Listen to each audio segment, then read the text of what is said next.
My special guest for the day is a Republican strategist and the host of the 13-minute News Hour. Check it out, Bobby Eberle.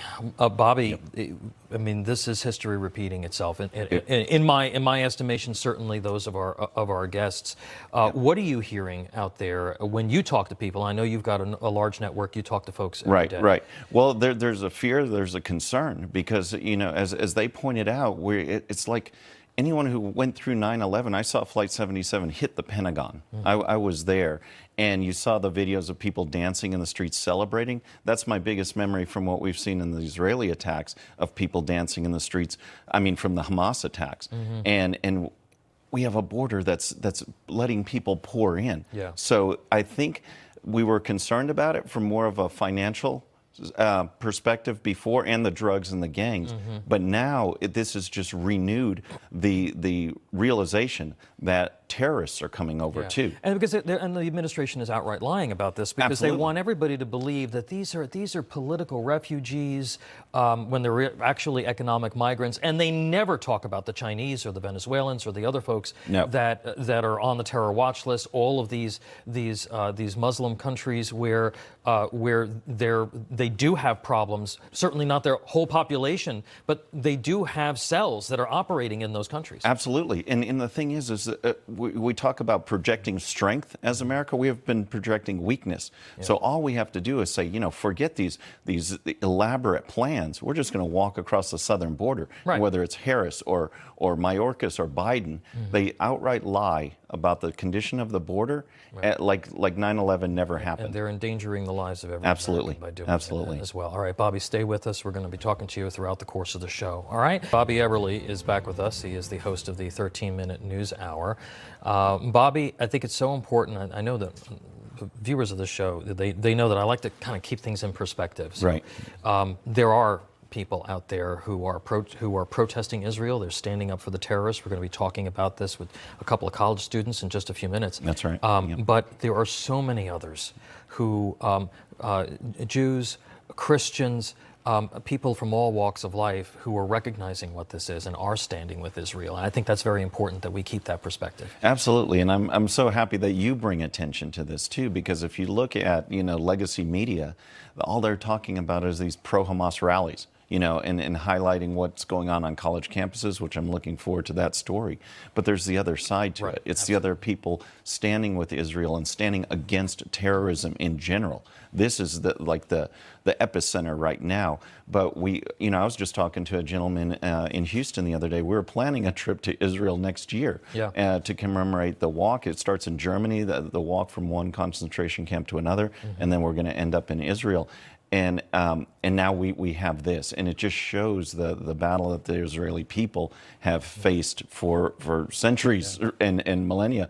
It's great to stand with them. It's an enormous opportunity, I think, for Christians and Jews to come together. Absolutely. I went to Auschwitz and Birkenau with former President Bush in 2002, and it still stays with me. The idea of just how systematic the exterminations were, and what the Jewish people have been through, whether it's the Holocaust or for thousands of years. And there are moments in history where people can come together. They can be catalyzed and come together, and maybe, hopefully, this is one of them. And I pray for that too. I was reaching out to my theology fellow classmates and asking for their prayers as I came here, because of this situation and our Jewish brothers, and to stand with them and to see what's going on across the country is just. It's just heartwarming. So we have to keep that in mind as we're looking at how different people are approaching this. We need to keep in mind that there are so many wonderful people who are reaching out to help, and we're going to be talking about that also later in the show. All right, Bobby, stay with us. All right, we've got more to come. From Ivy League schools like Harvard and Stanford University to local institutions, the last week has brought out thousands and thousands blaming Israel for Hamas atrocities, and the images and the messages are shocking. To discuss this phenomenon, joining me now is the editor-in-chief of Campus Reform, Zachary Marshall, and also Campus Reform correspondent and law student at George Washington University, Sam Rutzik. Also back with us, Republican strategist and the host of the 13-minute news hour, Bobby Eberle, a guy who just paid for 2 kids to go to college, so that's why he's in this. That's right. Guys, let me go to you first. You know, just when you thought that what was going on these campuses couldn't get worse, it does. Sam, we have some video here of a pro-Palestinian protest at Binghamton University in New York, a school with a predominantly Jewish student body. What I'm about to show you may be disturbing. Take a look. Jews for Palestine? What are you, crazy? Jews for Palestine? Jews for Palestine? I'm Israel. Yep, look at you. You'll notice one of the pro-Palestinian protesters in the last video gives a Heil Hitler sign to the Jewish student recording this video. Here's a photo of that person doing that. Sam, you're a college student. Did it shock you how quickly these anti-Israel protests developed after the war started? You know, I give a lot of leeway for college students to be pretty stupid, but this was astonishing, even given that, you know, the amount of anti-Semitism that bubbled to the surface the instant there was an excuse. This wasn't criticism of Israel, or criticism of Likud, or criticism of Netanyahu. This was rejoicing in the sort of cold-blooded slaughter of Jewish children. Yeah, Zachary, this is happening at Cornell, Columbia, Harvard, Penn State, Washington University, NYU, and more. These are the same people who cancel Republican and conservative voices and say that they are threats to society, and now these universities are allowing this to go on. Cornell University is in Ithaca, New York, which is only 90 minutes north of Binghamton.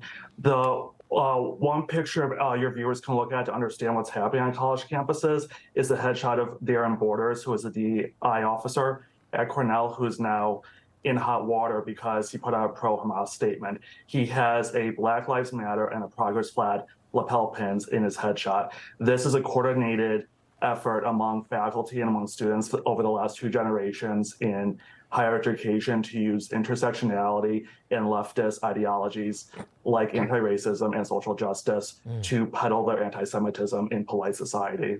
Bobby, let's go to you. You just you're on the tail end of this. You had 2 kids go through college and get your reaction to how this sort of pro-socialist, pro-Marxism and the indoctrination is really been manifested, is manifested as these protests that we've seen over the last week. Yeah, absolutely. I mean, I've got a daughter who's out. I've got a son who's getting ready to finish. And so I've been highly invested in this issue and reading about the Marxification of education. And now it's come home to roost. We see it in a very graphic and significant way. And the thing is, you mentioned these conservatives being canceled. Why were they canceled? It's because they said that their speech would actually be hurtful when they're talking about issues. Well, what can you say when you have people parading around talking about glorifying terrorist attacks? That is actually harmful, and the universities are doing nothing about it. They're allowing this, and the double standard there is just appalling. Sam, this is happening at your university. The student-run group GW Students for Palestine released a statement saying that they maintain unwavering support for our people's resistance in all of its forms. George Washington University has made headlines for publishing an article calling white students an infestation. Are we seeing the results of the leftist doctrination that we talk so much about in this? Well, in many ways, the thing that keeps a number of flavors of the radical left together is anti-Semitism. The way that they can square the sort of racial justice activists, the pro-Palestinian activists, the old professors who used to toe the Soviet party line is to embrace anti-Semitism. This is the natural consequence of the way that education has become. Yeah, the pro-Soviet the pro-Soviet evolution, right, it's now also manifesting itself as anti-Semitism. Zachary Marshall and Sam Rutzik from Campus Reform, thank you so much for keeping an eye on this topic for us. And Bobby, stay with us. Could what many are calling a stunt by a few members of the party now imperil the House majority next year? Let's bring in our political panel for the day. Former Pennsylvania Senator and senior Newsmax political analyst Rick Santorum, along with the former Speaker of the Oklahoma House of Representatives and Newsmax contributor T.W. Shannon. Also with us, my special guest, host of the 13-Minute News Hour, Bobby Eberle. Senator, you're up first. Jim Jordan won the internal conference vote yesterday. Now, overnight, it has been reported that some 20 members of the House Appropriations Committee and perhaps the Foreign Affairs Committee appear on track to block him from getting the gavel. Has this political stunt by Matt Gaetz spectacularly backfired on Republicans at this point, and could it imperil the majority? I think the answer is clearly yes. When you pull the pin, throw a grenade in the room, and you blow everything up, you just don't come back the next day and continue as business as usual. And they didn't just blow it up a few days ago, but they blew it up in January when they basically said that the traditional rule that you vote and a majority of the members in the Republican caucus can have their will, and everybody comes back together and votes for that person on the floor. That's happened repeatedly over time, but it didn't happen. Yeah. So they broke the norm, and they broke the norm again by calling the vacating the chair. The bottom line is they've broken everything, and it's going to be very, very long time before they put it back together. And I don't think any of the current folks.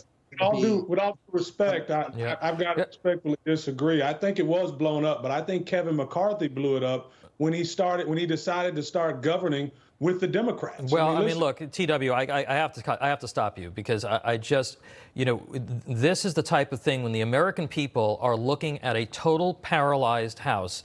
Jim Jordan now, it looks like, is not going to be the Speaker. This may go on now for another week, and there's no end in sight.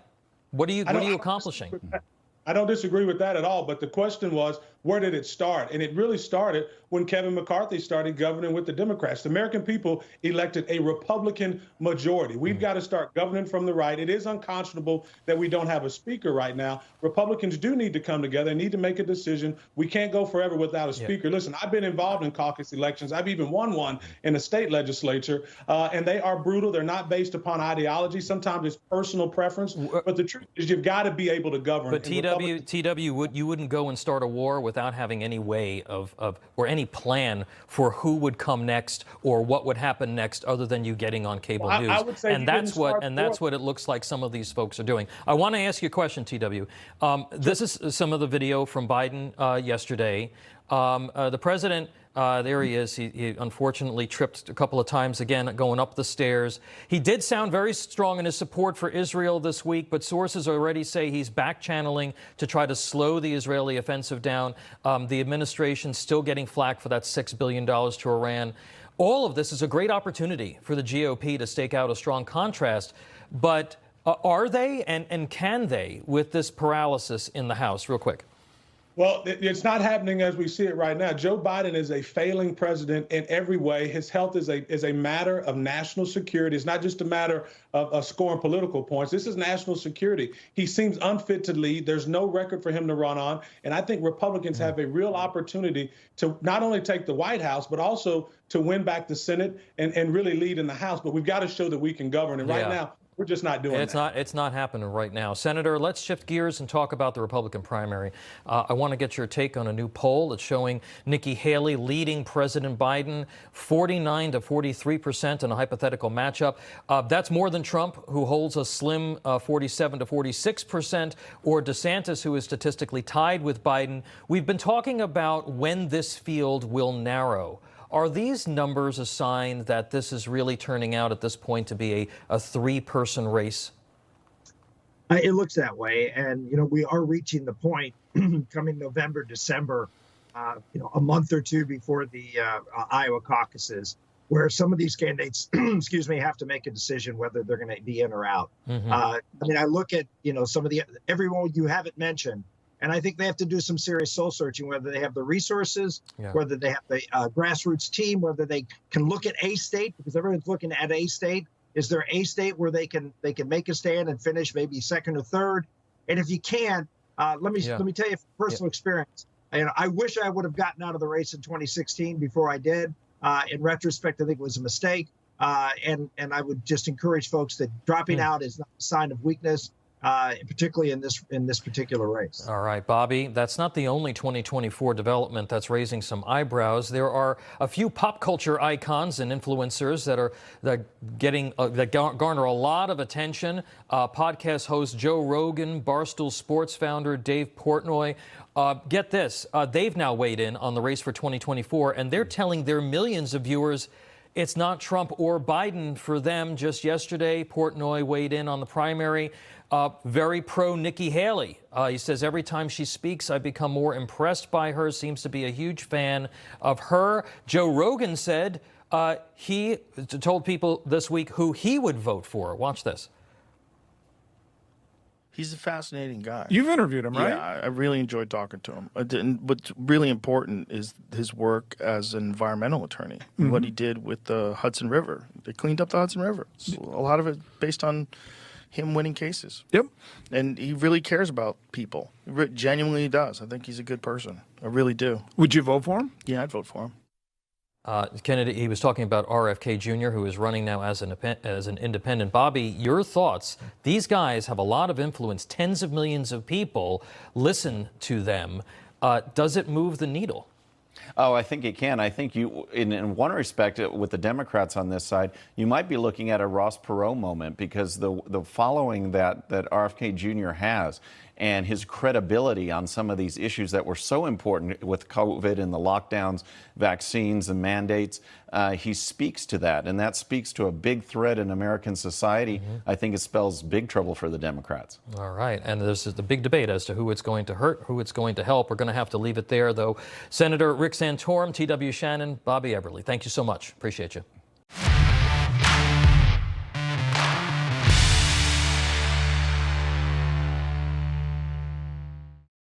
All right, friends, thanks again for tuning in. I really appreciate it. And before you go, please hit that subscribe button above. Once you do, tell your friends, share it, spread the word about the 13-minute news hour so we can keep growing. And for more great content, check out these videos right here, and I'll see you next time.